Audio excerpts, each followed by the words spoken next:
Ben's rice this weekend. Did you really? Yes, it's delicious. Yeah, and then you just put it in those little bags where you just hook it up. It's like 60 seconds. Yeah. What an incredible innovation.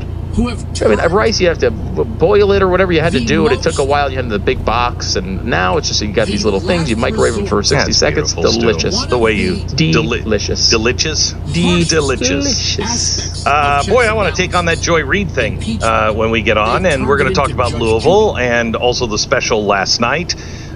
There was a problem, I guess, starting at 9 p.m. Eastern and ending at 10 p.m. Eastern with the rollout of the show last night. I don't know why. Probably too many people tuning into the previous show on Blaze TV. Is that what it was? Yeah, is that what it was? Like, wow, this show is so good. I'm actually, the Blaze platform actually was stressed out again last night. The highest viewership we have had the last 2 weeks. The highest viewership we've had in the history of the Blaze. Thank you for watching. We're going to go over it here in a second. If Democrats have an oath of interest in standing up to Republicans,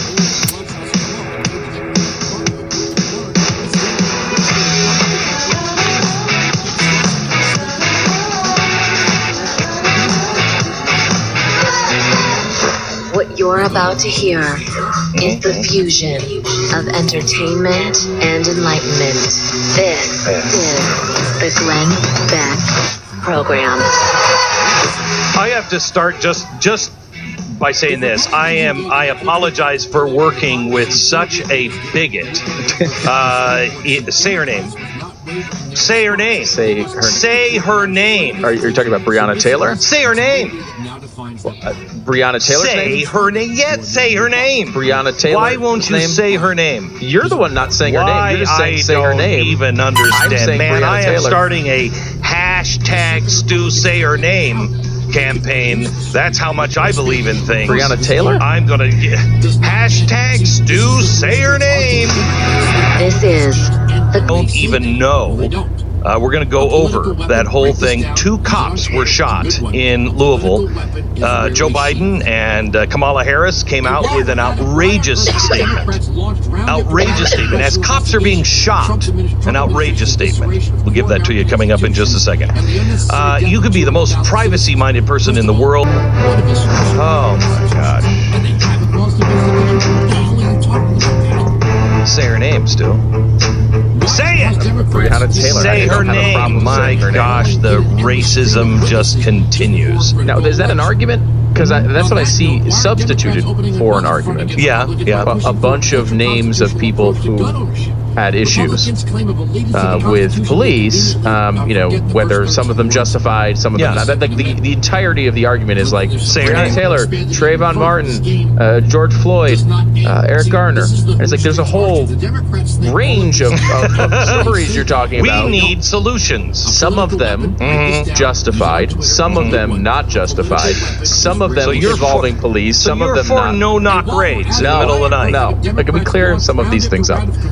You're just for shooting innocent women in the back or however in the middle of the night, going in, no-knock raid, just shooting her. Can we? That's what I'm hearing. This is one of those situations where if you know what happened in the story, it is impossible to adopt the things and viewpoints that Black Lives Matter and every NBA player apparently have. From a guy who won't say her name. Okay, go Breonna ahead. Taylor. Go ahead. Tell us the story, Stu. First of all, there's a rumor that they went to the wrong house. No, they didn't go to the wrong house. They went to the correct apartment, the one they were supposed to. It's on the warrant. But how do we know that? Well, it's on the warrant, so I mean they went to the right address. So police doctored warrant. No, and we also know there's this big thing about there's a no-knock warrant. Exactly right. Now there was a no-knock warrant issued in the case. However, they didn't utilize it. So that's a big problem. We know for a fact with 100% certainty that they did knock. Really? We know that because police said they knocked? Yes.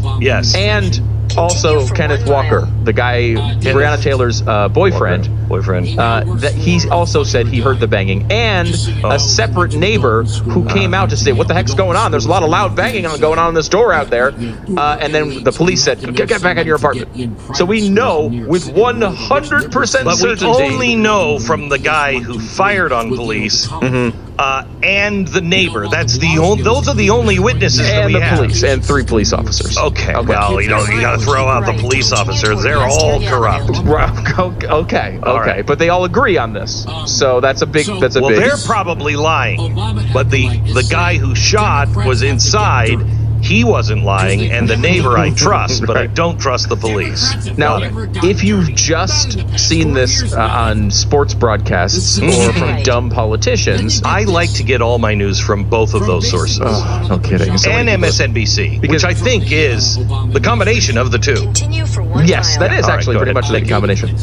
You might not know that Breonna Taylor, in the past, before this incident, had dated a guy, Jamarcus Whatever. Glover, who was a known drug dealer. Okay, and so the reason they got the warrant was for Jamarcus Glover, who was at a different place, and Breonna Taylor's apartment. They wanted to search. They did not accuse Breonna Taylor of a crime.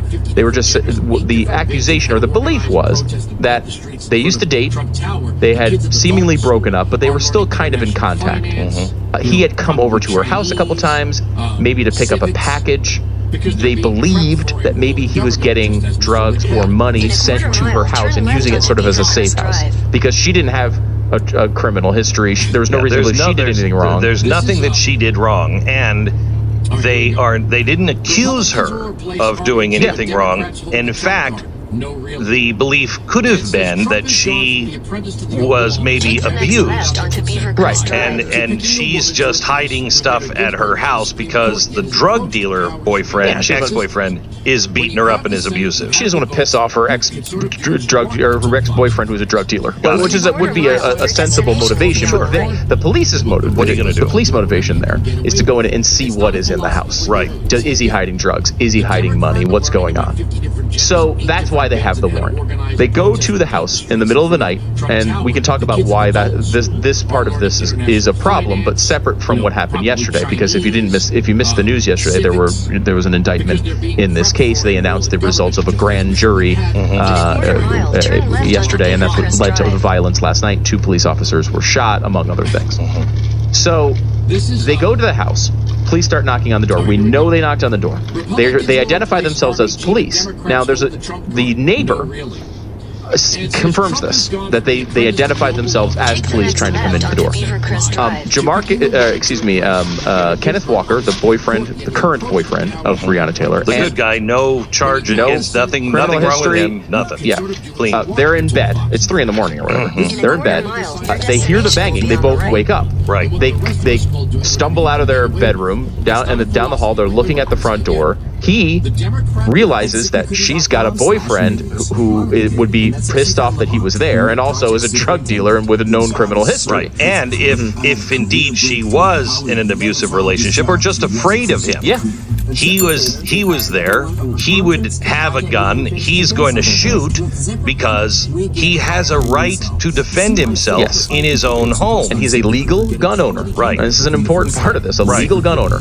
So he obviously, as I would, by the way, went to go get his gun because if he doesn't know it's police, even if he does know it's police, you would still be afraid that maybe that's the drug dealer just saying yelling police, right? You don't know. So he believes it's Jamarcus Glover breaking in to abuse Breonna Taylor. So he tries to defend himself and her. So after whatever distance of time, they decide, okay, no one's coming to this door. We're breaking the door down. The police knock the door in. As they knock the door in, he believes a drug dealer is coming in to kill them or abuse them in some way. He does what I think is a completely defensible thing in the circumstances, which is shoot at the person breaking into his house at 3 a.m. Right. I have to tell you, if somebody broke into my house at 3 o'clock in the morning and it was police, I'm not sure I would believe it, because if I were innocent, neither of these people had anything, they have no criminal record, they have nothing. Right. So that would be me, that would be you. If somebody breaks in at 3 o'clock in the morning and they tear down my door and I'm afraid of somebody else, I know somebody else is coming, for me, I absolutely take a gun and I shoot. Now, you shouldn't shoot without knowing, but that's what happens, and that is why we have a castle doctrine. You have a right to defend yourself in your own home, especially at 3 o'clock in the morning. Right. And so it was. Now, it doesn't mean it worked out perfectly. Right. It was a totally understandable response from Kenneth Walker's position in that moment. Correct. Right. He thinks he's being attacked. Someone breaks his door down. He fires one shot. And this is something that is like, I would say, 99% of people who talk about Breonna Taylor don't know. But this is agreed upon not only by the police, but also Kenneth Walker, the boyfriend of Breonna Taylor. He fired first and actually hit the officer. Right. So think about what just happened now from the officer's perspective. They are trying to break down a door, which they assume, they believe, is potentially has drugs and stuff inside, which, you'd think people were going to hide it or whatever. When they break the door down, they get shot by someone. The one officer, Mattingly, looks down the hall. He sees two people at the end of the hall. Can't really make them out. The only thing he can make out is a gun, and he sees a flash of the gun and then feels the heat on his thigh. He gets shot in the thigh. He backs up. What the hell do you think a cop is going to do in that situation? He's just been shot. Stop. What do you think anyone who is carrying a gun legally is going to do? If someone shoots you and you have a gun, you shoot back. Right. That's any human being. Any human being. So, and that, think about this for a second. How this is shown as supposedly some big example of racism by police. It is not even clear they could make out the race of who was shooting at them. But again, whoever it was, no matter what race it was, actually shot a cop. I think it's defensible from his position why it happened, as we just laid out. But when you shoot a cop, what the hell do you think is going to happen? So stop, because that, I think, is going to be misheard. Here's what we no. Go ahead. So here's what I think we should what needs to be said. Let's look at this from 2 points of view. One, he was justified. He was charged with a crime. The shooter was charged with a crime, and then it was dropped. That's normal. Yep, very good. People think that that's a big sign of racism too. No, that's very it's not. normal. If I shoot somebody in my house, if you shoot somebody in your house, plan on spending a year in court in hell, okay? Because they're going to investigate all of it, okay? Now, they have witnesses because there were cops that were there. So they could witness and say, yep, that's exactly what happened. This was a justified shooting on his part. On the boyfriend's On the boyfriend's part. Absolutely justified. These cops are not the cops that are doing the investigation. These are there just serving the warrant and searching the house. They don't know all the details. They don't have an axe to grind. They were just the guys assigned this job. Now, period. Separate issue. Cops come in. They knock. Look at it only from their point of view. The cops, they knock. They identify themselves.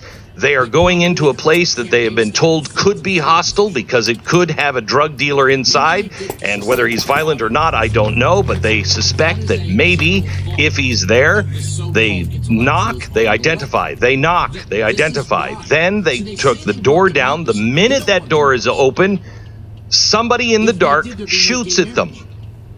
Looking at it from their side, their shooting back is 100% as justified as the person on the other side of the door. Yep. This is, at this point, what happened in there was not anything that you can change. There's no reform that will change that. Because you have two people seeing something from the both innocent, both acting rationally and legally on both sides. Yep. You have both of them reacting appropriately. And if you add, it was just one little flavor here to add, is they thought Breonna Taylor was alone. So they go into a place where they believe it's only Breonna Taylor. Now there's two people in there, and the other person is shooting at them. Now, if you can't take this in the context of the investigation, they're trying to break up a drug ring here. they've already arrested Jamarcus Glover, the drug dealer. What's their assumption? Probably in that moment that, and I don't know if there's enough time to really noodle this all out, but that he is probably working with Jamarcus Glover there to, now that they know he's already arrested, they're there trying to get rid of the whatever is in the apartment. Now that's not what happened, but the bottom line is he shot a cop, and cops, when they get shot, are going to shoot back at the person who shot them. This is not brain surgery here. This is very obvious. And I don't even think you need to say he shot a cop, because shooting a cop is one thing, but when you're in fending for your life and you don't know it's a cop, shooting anyone with a gun who's illegally holding a gun is going to shoot back. Yes, he's justified. Is a separate point from the police perspective. They just went into a house with a warrant and got shot. So now they fire back. There's another cop who gets charged with a lesser crime. We can talk about that later. But the bottom line is, she gets hit, he doesn't, and she passes away. This is not a case of racism. It's a good case if you want to talk about the libertarian critique of police over, using, and not even a no-knock. Yeah, it wasn't even a no-knock. It's just 3 o'clock in the morning. 3 o'clock in the morning. There's absolutely no reason to execute this warrant in this way, which is another part of the investigation that's not complete. So we have no idea whether we'll find things that led to the warrant wrongly being served. So everything that we know, the warrant has nothing to do with the cops, and the warrant, if that was fudged at all, that means the district attorney should be in trouble. But the warrant is exactly the same thing we've been saying about Donald Trump's impeachment. The warrant system in this country is bad. It's bad. That is reform all of us can get on the bandwagon with. Mm-hmm. But I want to take it another step in another direction here in just a second. Stand by.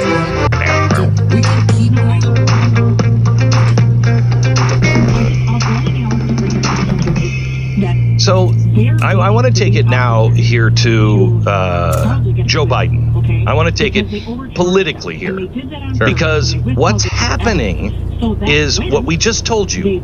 There is justification on both sides. There is a reason to say we shouldn't do the 3 a.m. raids. We shouldn't put officers in that situation. We shouldn't put legal gun owners in that situation. But let me ask you this. If we're going to use logic, that's easy to say in a protest or a hashtag. Okay? Yeah. However, in this atmosphere, you do a 3 o'clock raid, 3 o'clock in the morning, everyone's going to be freaked out. Okay? Everyone's going to be freaked out because everything is unsafe. There is no law and order right now. You knock at an apartment of somebody who has been with a drug dealer and she's afraid for her life, you have a greater chance of the cops getting shot. You come to my house in the middle of the night, in this atmosphere, you have a good chance of getting shot. Okay? So that's bad. However, in this atmosphere, cops serve a warrant at 3 o'clock in the afternoon, and everybody's there. Everybody's awake. Everybody's outside. Do you think that the cops are going to be safe in black neighborhoods going in to serve a warrant at 3 o'clock? I don't think so. So what do? They're not safe at night, but they're also not safe in broad daylight. It's a difficult thing, obviously. I think in the case of Breonna Taylor, right, here's a woman who's going to work every day. You could have pretty easily just, when she was at work, walked up to her and said, "We're in the middle of searching your apartment, just so you know," when no one was there. No, I'm not saying anything about her. I'm saying going in, these tensions are impossible. Yeah. And it's not even, it's officers in general, including black officers, are having these same issues. Oh, it doesn't matter their color. Yeah. Doesn't matter. And it's like we've seen tons of the violence. Most of the violence, it seems like people who shot the guy who shot the officers last night was white. The racial thing is like, it has nothing to do with any of this. It's ridiculous. These Antifa they are using the plight of the African American. And I got news for you, Antifa. The Democratic Party is using you. They're using you. You think they really want this Marxist utopia? They don't. They want graft and corruption. They want money. They want power. George Soros doesn't want a communist state. He wants to control the way things are done for his own enrichment.